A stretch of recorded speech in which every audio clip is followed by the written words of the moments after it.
What happens when a bitter divorce turns into one of the most disturbing murder cases in California history? At first, Timothy Schuster simply disappeared, but as detectives began searching for answers, they uncovered a trail of evidence leading to a rented storage unit, a 55-gallon barrel, and a shocking plan allegedly carried out by someone who understood chemistry better than almost anyone else. The investigation would reveal a crime so unusual that it earned nationwide headlines and forever became known as the Acid Lady case. But what really happened, and how did investigators piece together the truth? Welcome to the crime reporting. If you appreciate well-researched true crime stories and real criminal investigations, be sure to subscribe and turn on notifications so you never miss a new case. Before we begin, tell us in the comments, where are you watching from today? Now, let's uncover the tragic murder of Timothy Schuster. In the summer of 2003, what first appeared to be the disappearance of a California businessman would soon develop into one of the state's most disturbing homicide investigations. At the center of the case were Timothy Schuster, a Fresno area entrepreneur, and his estranged wife, Larissa Schuster, a trained biochemist whose scientific background would later become a central focus of the investigation. As detectives pieced together the evidence, they uncovered a carefully planned crime that combined personal resentment, financial conflict, and forensic science in a way few homicide cases ever had. Timothy Schuster lived in Clovis, California, a city located just outside Fresno in the state's Central Valley. Friends and acquaintances described him as hardworking and deeply involved in his business ventures. Together with his wife, Larissa, he had helped establish a scientific research laboratory that provided analytical and testing services. Their company required specialized chemical knowledge, and Larissa's education in biochemistry made her an important part of its operations. For years, the couple appeared to have built both a business and a family together. They shared children, operated the laboratory, and outwardly maintained the image of a successful professional couple. But behind that appearance, their relationship had begun to deteriorate. By 2003, the marriage had largely fallen apart. Court records and later testimony showed that Timothy and Larissa were in the middle of a contentious divorce. The separation was marked by disagreements over finances, ownership of the laboratory, and custody arrangements involving their children. As the legal proceedings continued, tensions between the two reportedly became increasingly hostile. The laboratory itself became another source of conflict.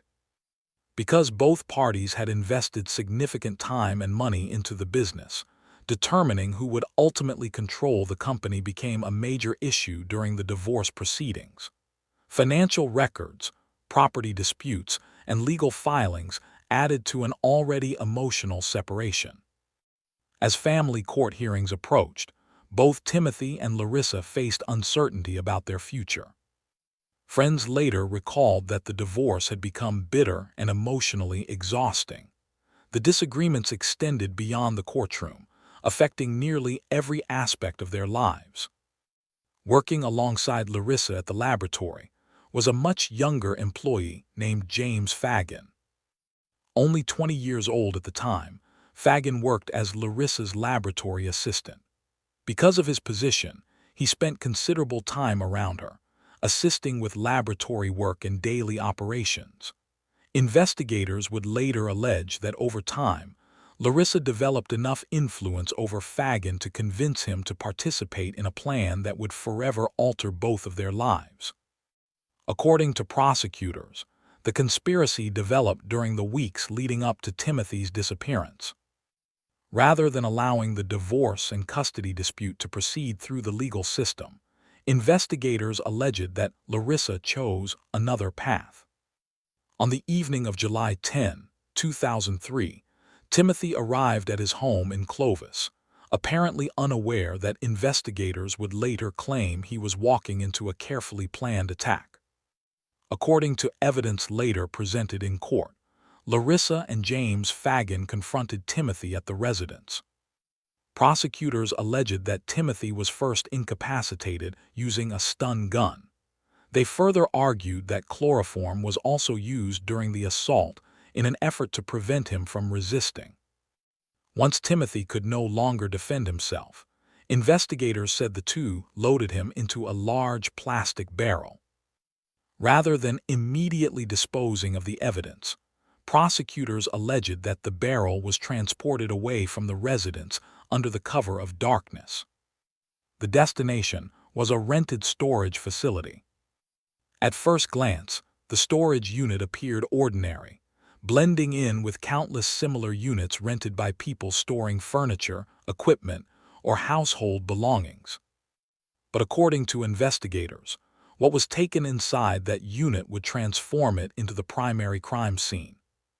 Inside the storage space stood a large 55-gallon plastic drum. Investigators later alleged that Timothy's body was placed inside the drum. Drawing upon her scientific training and access to industrial chemicals through the laboratory, prosecutors argued that Larissa poured concentrated hydrochloric acid into the container in an attempt to destroy forensic evidence and prevent investigators from recovering Timothy's remains. The plan, according to prosecutors, was designed to make identifying the victim and proving a homicide far more difficult. For a short time, the crime appeared to remain undiscovered. Timothy had vanished. Friends, relatives, and business associates began asking where he had gone. When they were unable to contact him, concern steadily grew. What initially appeared to be a missing persons case would soon attract the attention of detectives from the Fresno area. As investigators began retracing Timothy's final known movements, they uncovered a series of clues that pointed toward the people closest to him. Before long, the search for a missing husband would become a homicide investigation, and the evidence waiting inside a rented storage unit would change everything. As Timothy Schuster's disappearance was reported to law enforcement, detectives began treating the case as a high-priority missing person investigation. They interviewed family members, friends, neighbors, and business associates, hoping to determine where Timothy had last been seen and whether he had left voluntarily. The more investigators learned about his personal life, the more they focused on the bitter divorce that was unfolding between Timothy and Larissa Schuster. Detectives soon discovered that the couple's separation was far from amicable. Court records showed ongoing disputes involving their business interests, financial assets, and the custody of their children. Investigators considered whether those conflicts could have provided a motive for foul play. As they reconstructed Timothy's final known movements, detectives uncovered evidence that led them to a storage facility connected to Larissa Schuster. Records showed that a storage unit had been rented shortly before Timothy disappeared. Investigators obtained a search warrant and entered the unit, expecting they might find property connected to the missing man. Instead, they made a disturbing discovery. Inside the storage unit sat a large 55-gallon plastic drum. Detectives immediately noticed evidence of corrosive chemicals inside the container. The strong odor and visible chemical residue suggested that a substantial amount of acid had been used. Forensic specialists were called to process the scene. Because of the hazardous chemicals involved, investigators had to carefully collect evidence while protecting themselves from exposure.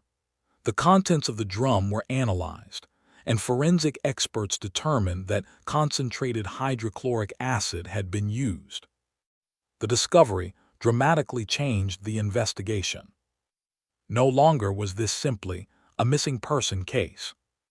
Investigators now believed they were dealing with a carefully planned homicide and an attempted destruction of evidence. Attention immediately turned toward Larissa Schuster's professional background. As a trained biochemist and co-owner of a scientific laboratory, she had regular access to industrial chemicals that were not commonly available to the public. Detectives began reviewing laboratory purchase records, inventory logs, and chemical orders to determine whether any substances could be linked to the evidence recovered from the storage unit. According to investigators, those records became an important part of the case. Authorities alleged that the hydrochloric acid used in the crime had been obtained through the laboratory connected to Larissa. Rental agreements, purchase records, and other documents further strengthened the connection between Larissa, the storage unit, and the forensic evidence recovered during the search. Meanwhile, detectives also focused on James Fagone. As Larissa's laboratory assistant, Fagone had worked closely with her before Timothy disappeared. Investigators believed he had played a significant role in carrying out the plan and helping transport Timothy from his home to the storage facility. As evidence mounted, both suspects came under increasing scrutiny. Before detectives could complete the investigation, however, Larissa left California. Authorities learned she had traveled toward Missouri. Investigators quickly coordinated with federal and local law enforcement agencies to locate and arrest her before she could disappear. Their efforts ended at St. Louis Lambert International Airport, where Larissa Schuster was taken into custody without major incident. Her arrest marked a significant breakthrough in the investigation. James Fagone was also arrested, as detectives continued gathering evidence against both suspects. Over the following months, forensic scientists conducted extensive laboratory testing. Every piece of physical evidence recovered from the storage unit, the laboratory, and other related locations was carefully examined. Investigators also reviewed financial records, telephone records, witness interviews, and business documents to establish a timeline leading up to Timothy's disappearance. Prosecutors believed the evidence demonstrated that the murder had not been spontaneous. Instead, they argued that it was a deliberate and carefully organized plan, motivated by the increasingly hostile divorce and the financial disputes surrounding the couple's business. As the investigation concluded, prosecutors formally charged both Larissa Schuster and James Fagone with first-degree murder. The case quickly attracted widespread media attention across California and the rest of the country. News organizations focused heavily on the unusual forensic evidence and Larissa's background as a scientist.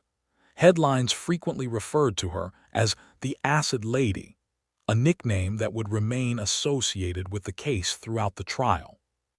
By the time jury selection approached in 2007, public interest had grown substantially. Reporters crowded the courthouse, legal analysts debated the strength of the forensic evidence, and prosecutors prepared to present a case built on scientific analysis, physical evidence, witness testimony, and the actions investigators believed revealed a carefully planned murder. The courtroom would soon become the setting for one of California's most closely watched homicide trials, where jurors would decide whether the prosecution had proved its case beyond a reasonable doubt. The trial of Larissa Schuster and James Fagone began in 2007 and quickly became one of the most closely followed criminal proceedings in California. Reporters packed the courtroom, while local and national news organizations provided regular updates as prosecutors presented a case they argued was built on planning, forensic science, and overwhelming physical evidence. From the beginning, prosecutors told jurors that Timothy Schuster's death was not the result of a sudden argument or an accident. Instead, they argued that it was the culmination of months of resentment fueled by a bitter divorce, financial disputes, and an increasingly hostile custody battle. According to the prosecution, Larissa Schuster had become determined to remove Timothy from her life rather than continue fighting him in family court. They alleged that she enlisted the help of her young laboratory assistant, James Fagone, and together they carried out a carefully organized plan. Jurors heard testimony describing the events surrounding Timothy's disappearance and the subsequent investigation. Detectives explained how the case had evolved from a missing person inquiry into a homicide investigation after evidence pointed investigators toward the rented storage unit. Forensic experts played a central role during the trial. Scientists testified about the examination of the 55-gallon plastic drum recovered from the storage facility. They described the chemical analysis that identified concentrated hydrochloric acid and explained how the substance had been used in an apparent attempt to destroy evidence. Prosecutors argued that Larissa's education and professional experience in biochemistry gave her knowledge of hazardous chemicals that few people possessed. The prosecution also presented documentary evidence connecting Larissa to the storage unit and to the purchase and possession of chemicals used during the crime. Rental agreements, business records, and laboratory documents were introduced to establish the timeline investigators had reconstructed. Witnesses familiar with the Schusters' marriage also testified. Several described the couple's deteriorating relationship and the increasingly contentious divorce proceedings. Prosecutors argued that financial disagreements and the struggle over custody had created a motive for murder. The state further alleged that James Fagone had willingly assisted Larissa throughout the crime. According to prosecutors, he participated in transporting Timothy and helped carry out various parts of the plan after the attack. Throughout the proceedings, the defense challenged the prosecution's interpretation of the evidence. Defense attorneys questioned aspects of the investigation and attempted to raise reasonable doubt regarding the state's theory of premeditated murder. However, prosecutors maintained that when all of the evidence was considered together, it established a clear sequence of events linking both defendants to Timothy's disappearance and death. The scientific evidence remained one of the strongest features of the prosecution's case.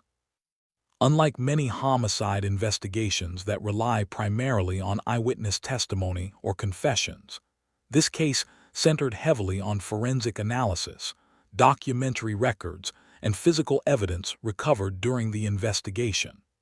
Prosecutors argued that each piece of evidence reinforced the others, creating a consistent picture of what had occurred. As weeks of testimony came to an end, attorneys delivered their closing arguments. Prosecutors reminded jurors that Timothy Schuster had disappeared without warning during an increasingly bitter divorce, and that investigators had uncovered what they described as a deliberate effort to conceal the crime through the use of industrial chemicals. The defense urged jurors to carefully evaluate the evidence and argued that the prosecution had not eliminated every possible doubt. After hearing all of the testimony, reviewing the exhibits, and receiving instructions from the judge, the jury retired to begin deliberations. The decision they were about to reach would determine the fate of both Larissa Schuster and James Fagone, and bring one of California's most unusual homicide trials to its conclusion. After considering weeks of testimony, forensic evidence, and witness statements, the jury reached its verdict. Both Larissa Schuster and James Fagone were found guilty of first-degree murder in the death of Timothy Schuster. The verdict brought an end to one of California's most unusual homicide trials, but it also marked the beginning of a new chapter for everyone affected by the crime. During the sentencing phase, prosecutors argued that the murder had been carefully planned and carried out with the intention of ensuring Timothy Schuster would never return from what appeared to be an ordinary evening at home. They emphasized that the evidence showed an effort not only to kill him, but also to conceal the crime by attempting to destroy forensic evidence inside a rented storage unit. The court ultimately sentenced Larissa Schuster to life in prison without the possibility of parole. James Fagone, who had assisted in carrying out the crime, was also sentenced to life imprisonment. The judge concluded that the evidence supported the jury's finding that the killing had been deliberate and premeditated. The case received extensive national media coverage both during and after the trial. Because Larissa was a trained biochemist and prosecutors alleged that concentrated hydrochloric acid from her laboratory had been used in an attempt to destroy evidence, news organizations frequently referred to her as the Acid Lady. The nickname quickly became associated with the case and appeared in newspaper headlines, television reports, and numerous true crime documentaries. In the years that followed, investigators and legal analysts continued to examine the case as an example of how forensic science can play a critical role in solving complex homicide investigations. Rather than relying on a confession alone, detectives assembled their case through physical evidence, rental records, chemical analysis, witness interviews, laboratory documentation, and the timeline they reconstructed during the investigation. The case also highlighted how personal disputes can escalate into tragic violence. What had begun as a contentious divorce involving disagreements over finances, business ownership, and child custody ultimately ended with the loss of a human life. The legal battle that might have been resolved inside a courtroom instead became a criminal case that destroyed multiple families forever. For Timothy Schuster's loved ones, the verdict brought accountability but could never erase their loss. Family members were left to mourn a husband, father, and businessman whose life ended during what prosecutors described as a calculated plan to remove him from the divorce proceedings. The convictions also permanently altered the lives of everyone involved. Larissa Schuster lost her freedom and her professional career. James Fagone, only 20 years old at the time of the murder, would spend the remainder of his life in prison because of his role in the crime. What investigators believed was a decision made over the course of a single night ultimately determined the future of both defendants forever. Today, the murder of Timothy Schuster remains one of California's most widely discussed true crime cases. It continues to appear in books, documentaries, and investigative television programs because of its unusual combination of domestic conflict, scientific knowledge, forensic evidence, and meticulous police work. More than 2 decades later, the case serves as a reminder that investigators can often reconstruct the truth even when extraordinary efforts are made to conceal a crime. Through patient detective work, forensic science, and carefully gathered evidence, authorities were able to uncover what had happened, identify those responsible, and present a case that convinced a jury beyond a reasonable doubt. Although the courtroom proceedings have long since ended, the story of Timothy Schuster continues to be remembered as one of the most disturbing homicide investigations in California, a case in which a bitter divorce, a scientific background, and a carefully planned attempt to hide the evidence ultimately resulted in 2 life sentences and a crime that has never been forgotten.